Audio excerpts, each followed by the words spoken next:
pas comme les autres. Martineau, il n'y a pas le temps pour la controverse. Il a jamais coulé l'eau sous les ponts. C'est lui qui la verse. Vous écoutez Martineau. Cube Radio. Alors, vous savez que le gouvernement songe à imposer la vaccination obligatoire pour les travailleurs de la santé. Mais là, Dominique Anglade, chef du Parti libéral du Québec, dit qu'il faut aller beaucoup plus loin que ça. Il faut rendre la vaccination obligatoire dans plusieurs autres secteurs d'activité. Madame Anglade est avec nous. Bonjour, Dominique Anglade. Bonjour, M. Martineau. J'espère que vous êtes assise parce que vraiment, là, vous risquez de tomber et vous faire mal parce que tantôt, je parlais à Gilles Proulx et je lui disais que j'allais discuter avec vous dans quelques minutes et il me dit, et là, écoutez bien ça, là, 23 août 2021, c'est une journée importante, et il me dit, j'aimerais que tu la félicites de ma part. Écoutez, Gilles Proulx qui félicite la chef du Parti libéral du Québec, je pense que c'est du jamais vu. Vraiment, c'est non, ça. C'est du jamais vu, ça c'est sûr. Du jamais. Il est tout à fait d'accord avec vous. Donc, vous voudriez la vaccination obligatoire dans quel secteur, Mme Anglade? En fait, tous les employés de l'État. Puis quand on parle des employés de l'État, on parle des fonctionnaires, mais on parle également du secteur de la santé, du secteur de l'éducation, donc les garderies, l'école secondaire, primaire et évidemment les universités. Donc, on touche un éventail assez large des secteurs, mais il est important que l'État donne l'exemple. On nous avait dit qu'on voulait avoir une vaccination à 75 % et la santé publique et les experts nous disent maintenant il faudrait qu'on soit à 95 % pour vraiment passer à travers la crise avec le variant Delta. Ben 95 % on est à 66 % aujourd'hui. Là. Il y a un seul moyen d'y arriver, puis c'est celui de la vaccination obligatoire. On n'a pas le choix. Puis l'État doit donner l'exemple. Est-ce que vous voudriez justement, parce que j'écris là-dessus aujourd'hui, là, en parlant de donner l'exemple, on va demander le passeport vaccinal pour entrer dans certains commerces, par exemple, parce que l'État devrait commencer à l'exiger pour le casino, pour la SAQ, pour la SQDC, pour l'Assemblée nationale aussi. Ben écoutez, justement, on va avoir une commission parlementaire jeudi et vendredi, et je pense que une des affaires qu'il faut absolument discuter, c'est de savoir si les secteurs que l'on propose sont même suffisants pour atteindre les objectifs. Et il faut qu'on ait des gens qui se prononcent et qui se disent, en envoyant le message de la responsabilité de l'État, est-ce que l'État doive faire en sorte que tout le monde soit obligatoirement vacciné? Est-ce que oui ou non, ça va être suffisant si c'est juste ces secteurs-là qui sont touchés? Parce que ça pourrait être élargi également, puis c'est des discussions qu'on doit avoir. Ce sont des débats importants. Je ne minimise pas les débats. Mais il faut qu'on le fasse jeudi et vendredi. Mais là, vous savez, sur papier, bon, c'est très beau, mais il y a des gens qui vont dire, moi, je suis fonctionnaire, par exemple, je fais du télétravail, je travaille de chez moi, je suis dans mon sous-sol, qu'est-ce que ça fait que je sois vacciné ou pas, là? Évidemment qu'il va y avoir des gens qui vont dire ça, mais je pense que le message de l'État doit être très fort. La dernière chose que l'on veut, là, M. Martineau, c'est de retourner en confinement. La dernière chose que les gens ont envie de voir, c'est des écoles qui ferment, des entreprises qui ferment. On n'a vraiment pas besoin de ça. Alors, si on n'avait aucun mécanisme à notre disposition, je vous dirais, c'est la vie, on va vivre avec la situation dans laquelle on est, mais on a un mécanisme qui est à notre disposition. Alors, utilisons-le. Puis déjà, c'est temps là, qu'on ait une commission pour discuter de ça ce jeudi, ce vendredi, alors qu'on rentre, c'est la rentrée des classes. C'est très tard. C'est depuis le mois de mai qu'on dit qu'on devrait avoir ce genre de conversation-là. Puis là, on est rendu 3-4 mois plus tard. Là, on n'a pas vraiment le temps de tergiverser indéfiniment. Sinon, on va se retrouver avec vraiment des milliers de cas encore. Mais est-ce que c'est légal? Est-ce que c'est légal de dire si tu veux travailler, si tu veux exercer ton gagne-pain, tu dois être vacciné, sinon tu ne peux pas exercer ton travail? Il y a peut-être des gens qui vont dire, là, c'est vraiment une attaque contre nos droits et libertés fondamentales, là. C'est ce que la loi de la santé publique permet aujourd'hui dans un cas comme celui-là. Donc, puis je vous dirais même qu'il y a des entreprises aujourd'hui qui le disent. Là, ils disent, moi, là, mes travailleurs, ils vont revenir, puis je demande à tout le monde d'être vacciné. Il y a des entreprises qui ont pris les devants par rapport à la situation parce qu'ils se rendent bien compte d'une chose, c'est que si on n'a pas une population qui est plus vaccinée que ce qu'on a aujourd'hui, on s'en va directement vers un retour au confinement avec des nouvelles mesures à ajouter. Et je pense qu'il y a personne qui veut s'en aller là. La majorité des Québécois s'est fait vacciner.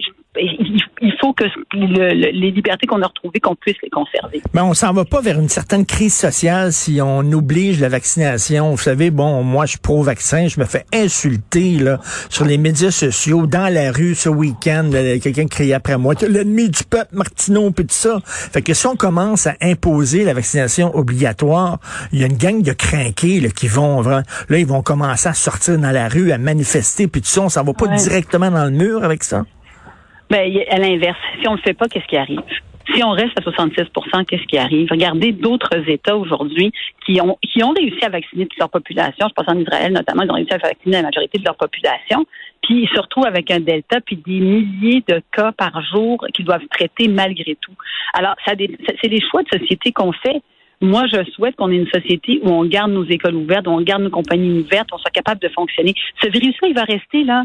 Pas pour les prochaines semaines, pas pour les prochains mois, probablement pour les prochaines années. Faut qu'on apprenne à vivre avec. Mais est-ce qu'on n'est pas en train, là, est-ce qu'on est pas trop alarmiste? Des fois, je pense à ça. Je regarde les cas, là. Il n'y a pas beaucoup de décès ces temps-ci. Le nombre d'hospitalisations, c'est assez stable. Veut dire, il n'y a pas de panique. Et là, j'entends, il faut se vacciner à 95 %. Est-ce que vraiment la réalité exige ça actuellement? Ça va bien au Québec, là, au point de vue de la vaccination, au point de vue des cas et des gens hospitalisés? Ben, moi, je vous dirais qu'il y a quand même une hausse importante dans les dernières semaines, puis pas juste ça. Faut regarder notre système de santé aujourd'hui. Il y a des urgences qui ont dû être fermées pendant l'été à plusieurs reprises parce que il y avait beaucoup d'achalandage. Ça va mettre une pression énorme. Les cas qu'on va avoir vont mettre une pression additionnelle sur notre système de santé. Regardez ce qui se passait à Québec avec les infirmières qui sont au bout du rouleau. Il y a quand même une pression énorme. Puis là, ce que l'on voit, c'est qu'on va réouvrir les écoles. Fait que c'est bien beau de dire aujourd'hui les cas ils sont pas tellement élevés. On va réouvrir. Oui, pardon, on s'est perdu. Est-ce que Mme Andelade est là? Allô? Oui, OK, bonjour. Oui. Perdu? Non, je vous entends bien. Là. Effectivement, il y a des gens qui se posent la question, pourquoi la vaccination obligatoire dans le système de santé, pourquoi pas dans le système d'éducation? C'est aussi important. Là. Ben oui, c'est ça. C'est pour ça qu'on pense que la vaccination obligatoire devrait être dans le système de santé et dans le système d'éducation. C'est eux qui retournent à l'école là, cette semaine. Oui, mais en tout cas, et vous, là, est-ce que vous parlez de prêcher par l'exemple? Si jamais on était en campagne électorale provinciale, est-ce que vous exigeriez de tous vos candidats et candidates d'être vaccinés? Oui, puis je le demanderai et évidemment tout notre caucus. Bon, petit problème technique encore. Malheureusement. Cela dit, les députés de l'Assemblée nationale prêchent par l'exemple parce qu'ils sont tous doublement vaccinés. Je sais pas si vous avez vu ça, là, c'était dans les journaux. Tous les députés qui siègent à l'Assemblée nationale sont doublement vaccinés. Malheureusement, ils sont pas tout seuls. Il y a près de 600 personnes qui travaillent à l'Assemblée nationale, là, à part les députés, là, c'est les équipes, les employés, etc. Est-ce que ces gens-là sont tous double vaccinés? Effectivement, qu'il faudrait peut-être exiger la vaccination obligatoire aussi à l'Assemblée nationale, aussi dans toutes les succursales de la SAQ, les succursales de la SQDC, le casino et tout ça. Donc, vous les exigeriez, vous, de vos candidats et candidates, qu'ils soient vaccinés. Est-ce que c'est le cas lorsque, je sais pas, vous faites un caucus, vous êtes ensemble? De toute façon, les chiffres l'ont montré, là, tous les députés qui siègent à l'Assemblée nationale sont doublement vaccinés. C'est ça? Oui, alors tous les députés sont vaccinés à l'Assemblée nationale et c'est sûr qu'on le demande. C'est sûr qu'il faut prêcher par l'exemple. On peut pas dire une chose puis faire son contraire. Donc absolument, je demanderai à l'ensemble des candidats, absolument. Vous trouvez pas ça, vous, un peu pousser loin le bouchon, 95 %, c'est un peu irréaliste, là. Et c'est Claude Villeneuve, mon confrère du Journal de Montréal, qui écrivait, je sais même pas s'il y a 95 % des gens qui font une déclaration de rapport d'impôt, là. Je veux dire, on n'arrivera jamais à 95 % là. Ben, en tout cas, on est loin du 95 %, on est à 66 % aujourd'hui. Donc, on a quand même un travail à faire pour monter le chiffre. Mais au bout du compte, M. Martineau, il faut qu'on se donne les moyens de réussir. Il faut qu'on se donne les moyens de pas se retrouver dans une quatrième vague. On va devoir encore se retrouver en confinement. Alors, on peut pas fonctionner dans une société où c'est confinement, déconfinement, confinement, déconfinement. À un moment donné, là, les gens ont besoin d'avoir une certaine stabilité. On a tous besoin d'avoir cette stabilité-là pour le bien de notre population. Et c'est ce que les gens demandent, c'est ce que les gens cherchent à avoir également. Il n'y a personne qui a envie de revenir en arrière. Donc, c'est un mécanisme qui nous permettrait de se donner le plus de chances de succès possible. Et en fait, c'est le seul mécanisme qu'on ait. Il y en a pas vraiment d'autres. Non, il y a une porte de sortie et c'est la vaccination. Ouais. Et vous dites, là, mais les gens, le noyau dur, là, ceux qui veulent pas se faire vacciner, là, comme on dit là, en bon québécois, ils comprennent ni du cul ni de la tête, comme on dit, là. Vous dites, la seule façon, c'est des obligés. Parce qu'on a essayé de leur expliquer, il y a eu des campagnes d'information, il y en a eu en masse, on a entendu tous les jours plein d'experts qui expliquaient aux gens l'importance du vaccin. S'il y a encore aujourd'hui, 23 août 2021, des gens qui se font pas vacciner, c'est parce qu'ils veulent rien savoir. Là. Ben, je pense que l'idée aussi, quand on avait proposé au départ de faire le passeport vaccinal, ça a incité des gens à le faire. Je connais des gens aussi qui se disent, maintenant, je pense que j'ai pas le choix, je vais retourner étudier, je vais être obligé d'aller me faire vacciner. Il y a des gens pour lesquels ça va faire une différence. Puis il va falloir qu'on parle aussi de les récompenses, les sanctions. Si tu le fais, si tu le fais pas, c'est quoi la conséquence de ça? Ça, ce sont les discussions qu'on doit également avoir jeudi et vendredi en commission parlementaire.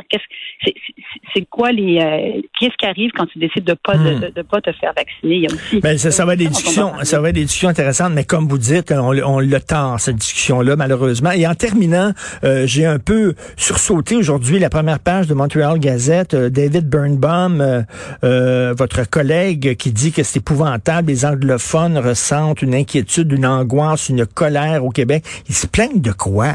Les anglophones, ils peuvent étudier dans leur langue, ils peuvent travailler dans leur langue. De quoi ils se plaignent exactement? Ben c'est sûr que toute la question de la langue, chaque fois qu'on amène la question de la langue, ça fait des débats qui sont extrêmement tendus. Puis il y en a qui revivent plein de scénarios. Je pense qu'il y a un gros travail de notre part pour aller expliquer à un moment donné là. Voici les éléments qui devraient être améliorés. C'est vrai qu'il y a une détérioration du français, notamment à Montréal, notamment dans le centre-ville de Montréal. Mais je pense aussi qu'il y a des anglophones qui sont qui sont conscients de ça et qui ont un rôle à jouer pour faire l'équilibre avec l'ensemble de la population du Québec. Merci beaucoup, Madame. Le dialogue. Voilà. Merci, Madame Dominique Anglade, chef de l'opposition officielle. Merci. Merci à vous. Alors, le dialogue, oui, mais dans quelle langue? En anglais ou en français? Hein? Oui, je comprends que ceux qui comprennent ni du cul ni de la tête, on est obligé de passer par la vaccination obligatoire. Mais vous imaginez, là, ça va créer, j'imagine, une crise sociale. Ces gens-là vont dire, là, c'est écœurant. Là, déjà, ils sont fâchés parce qu'ils peuvent pas aller dans leur bar s'ils montrent pas leur code comme quoi ils ont été vaccinés, bientôt. Ils peuvent pas aller au restaurant. Mais vous imaginez quand on va leur dire, tu peux pas travailler. Ces gens-là vont capoter, là. Ils vont dire, ben là, voyons, ça va à l'encontre de mes droits et libertés. Là, ils vont sortir dans la rue en disant, là, c'est une dictature, vous m'enlevez mon gagne-pain, vous m'empêchez d'arriver avec du beurre puis des toasts à la table tous les matins, de nourrir mes enfants. Ça va être quelque chose d'imposer le vaccin obligatoire. Regardez les crises sociales qu'il y a en France, juste sur le passeport vaccinal, là. Ça brasse en maudit. Vous imaginez, vaccination obligatoire? Ça va être quelque chose.